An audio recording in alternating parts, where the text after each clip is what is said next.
In that fair, subtle realm behind our own, the form is all, and physical gods are kings. The inspiring light plays in fine boundaries. A faultless beauty comes by nature's grace. There, liberty is perfection's guarantee. Although the absolute image lacks, the word incarnate, the sheer spiritual ecstasy, all is a miracle of symmetric charm, a fantasy of perfect line and rule. There all feel satisfied in themselves and whole.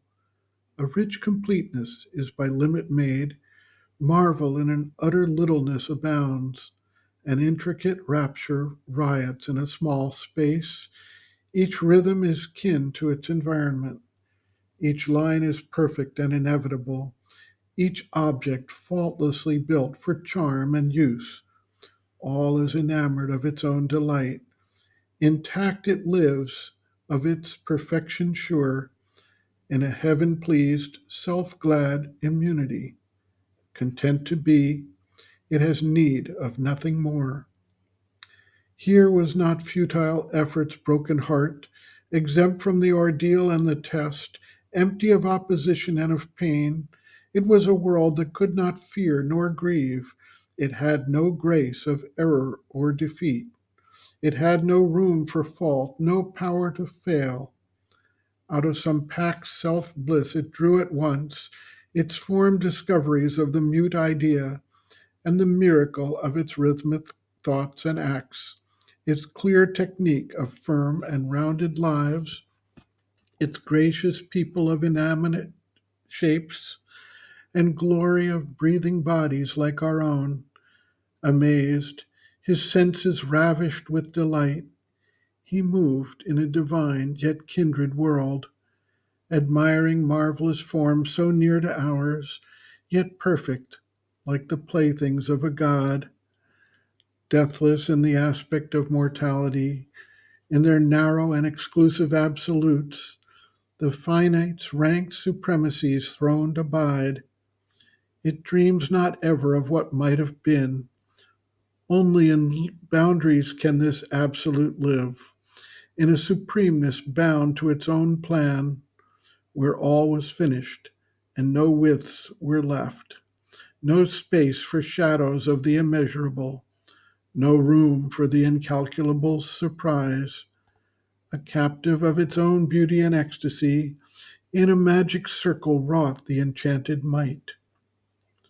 The spirit stood back, effaced behind its frame, admired for the bright finality of its lines.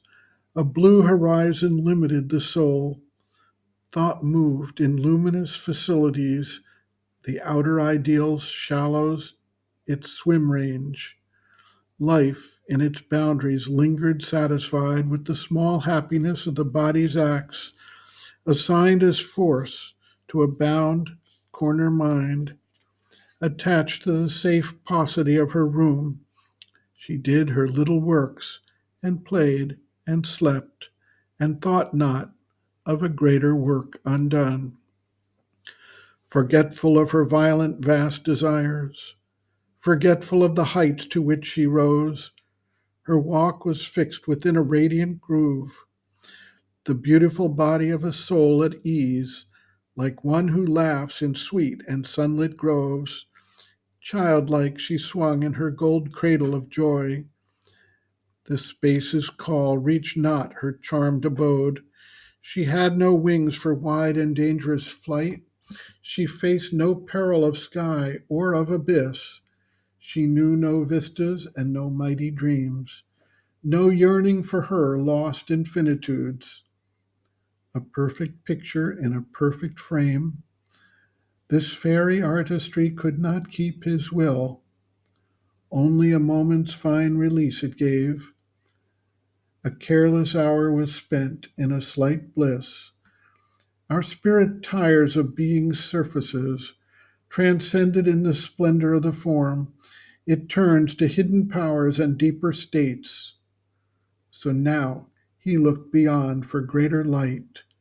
His soul's peak climb, abandoning in its rear this brilliant courtyard of the house of days. He left that fine material paradise. His destiny lay beyond in larger space.